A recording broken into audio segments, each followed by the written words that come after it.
The debate में आपका स्वागत है। महिला प्रीमियर लीग यानी WPL का 2026 सीजन अब बस कुछ ही दूर है और इस बार की मेगा नीलामी ने पूरे माहौल में एक नई जान सी फूंक दी है। टीमों की शक्लें पूरी तरह बदल चुकी हैं, नई रणनीतियां बन रही हैं और अहमदाबाद, लखनऊ जैसे नए वेन्यूज पर मुकाबले होने हैं। बिल्कुल, और इसी वजह से सबसे बड़ा सवाल खड़ा हो गया है।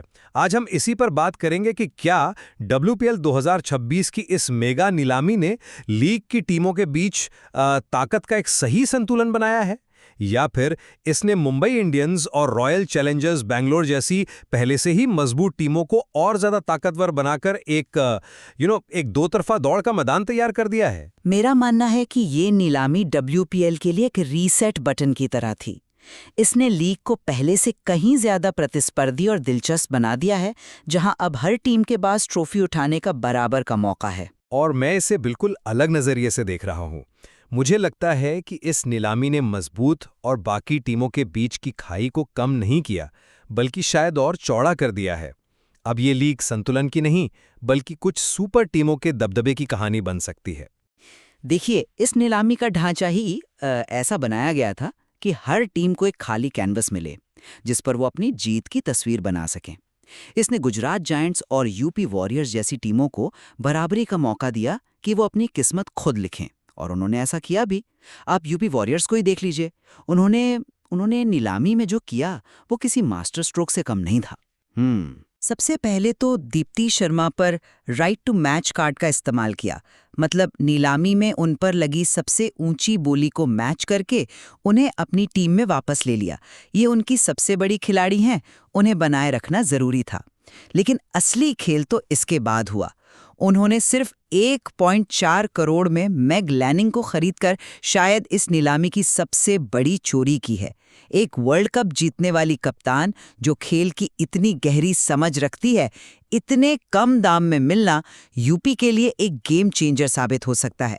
साथ ही शिखा पांडे जैसी अनुभवी भारतीय तेज गेंदबाज पर 2.4 करोड़ लगाना दिखाता है कि वो सिर्फ बड़े नामों के पीछे नहीं, बल्कि एक मजबूत भारतीय कोर बनाने पर ध्यान दे रहे थे। मैं इस बात से इनकार नहीं कर रहा कि गुजरात और यूपी ने कागज पर सुधार किया है, लेकिन क्या ये सुधार उस खाई को पाटने के लिए काफी है जो मुंबई और बेंगलोर ने बनाई है? मुझे ऐसा नहीं लगता। देखिए, बाकी टीमों के बेहतर होने और लीग के संतुलित होने में मतलब फर्क है।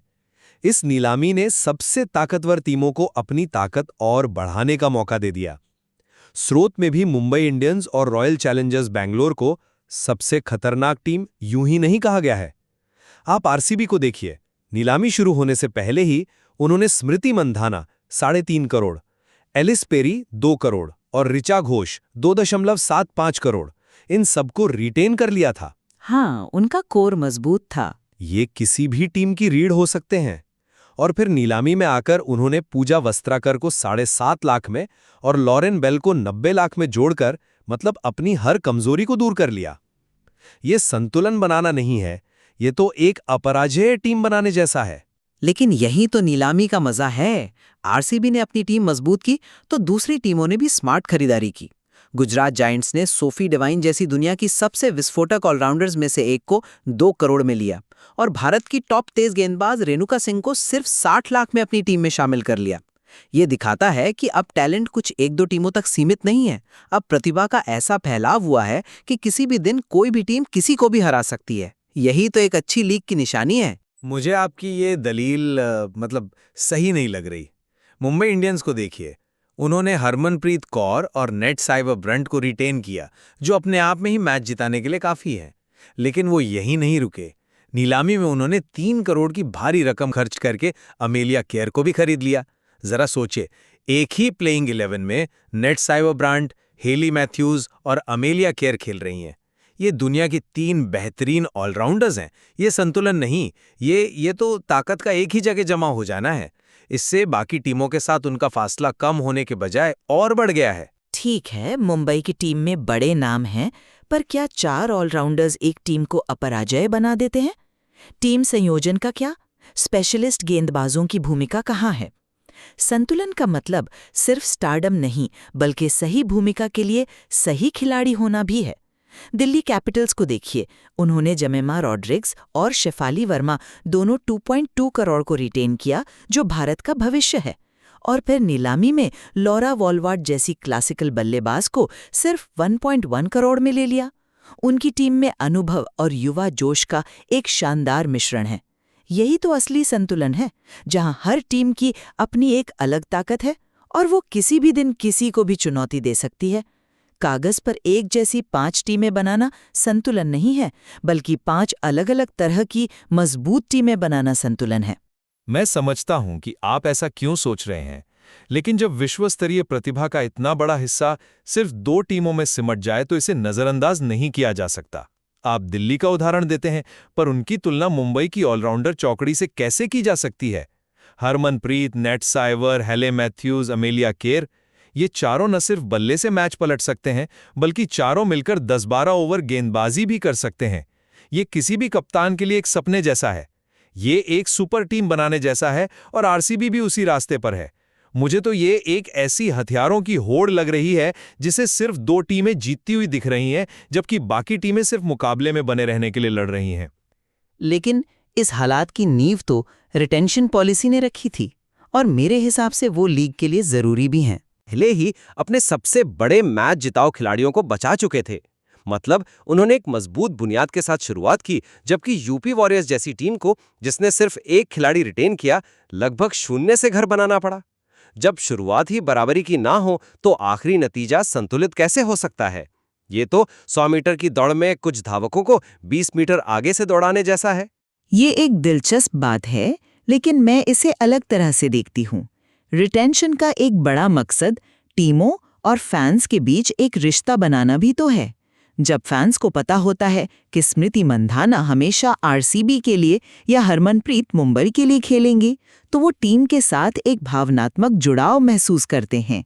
ये लीग की ब्रांड वैल्यू के लिए बहुत ज़रूरी है। और ऐसा नहीं है कि दूसरी टीमों ने इसका फ़ायदा नहीं उठाया। गुजरात ने बेथ मोनी और एशले गार्डनर को रिटेन किया, और जैसा मैंने पहले कहा, यूपी वॉरियर्स ने इसे एक मौके की तरह देखा। कम रिटेंशन का मतलब था कि उनके पास नीलामी में खर्च करने के लिए ज़्यादा पैसा था, जिसका इस्तेमाल उन्होंने एक पूरी तरह से नई और अपनी सोच के हिसाब से ताकतवर टीम बनाने के लिए किया। ये दिखाता है कि सिस्टम काम करता है, बस आपको उसका सही इस्तेमाल करना आना चाहिए। मैं फैन जुड़ाव की बात समझता हूं, लेकिन हम यहाँ लीग की प्रतिस्पर्धी ईमानदारी की बात कर रहे हैं। और जब हम कागज पर टीमों को देखते हैं तो ये फर्क साफ दिखता है। आप कह सकती हैं कि क्रिकेट मैदान पर खेला जाता है, लेकिन नीलामी में खर्च करने का तरीका बहुत कुछ कहता है। जब मुंबई अमेलिया केयर पर 3 करोड़ खर्च करती है, तो वो सिर्फ एक खिलाड़ी नहीं खरीद रही, वो एक संदेश दे रही है कि उनके संसाधन और उनकी महत्वाकांक्षाएं दूसरों से कहीं ज्यादा हैं।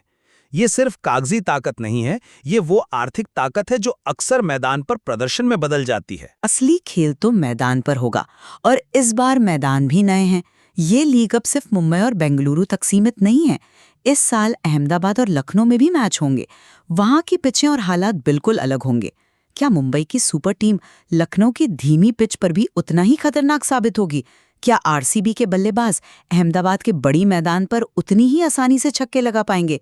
ये नए वेन्यूज समीकरण में एक नया एक्स फैक्टर जोड़ते हैं, जो किसी भी टीम के पक्ष में जा सकता है और कागजी ताकत को धता बता सकता है।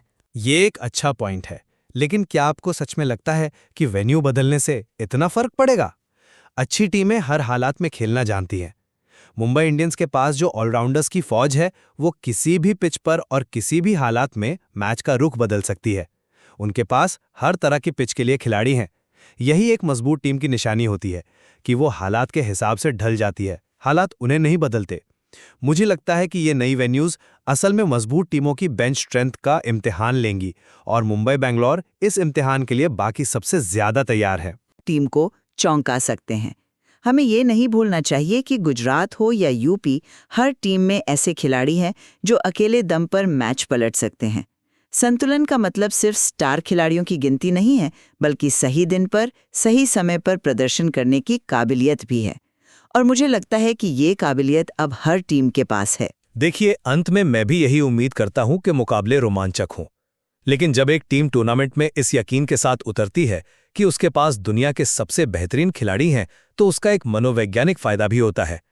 ये देखना दिलचस्प होगा कि क्या दूसरी टीमें इस दबाव को झेल पाती हैं या नहीं। तो कुल मिलाकर मेरा अब भी यही मानना है कि जहां मुंबई और बैंगलोर ने अपनी ताकत बनाए रखी है, वही 2026 की मेगा नीलामी ने हर टीम को एक प्रतिस्पर्धी इकाई बनाने का असल मौका दिया है। यूपी वॉरियर्स, दिल्ली कैपिटल्स और गुजरात जैसी टीमों में जो टैलेंट का बंटवारा हुआ है, वो इस बात का साफ संकेत है कि हम WPL के अब तक के सबसे अप्रत्याशित और खुले सीजन की तरफ बढ़ रहे हैं। कागज पर कौन मजबूत है, इस पर बहस चलती रहेगी, लेकिन असली ताकत तो मैदान पर ही तय होगी। मैं इस बात से सहमत हूं कि बाकी टीमों ने सुधार किया है, पर मेरा मूल सवाल अब भी वही है।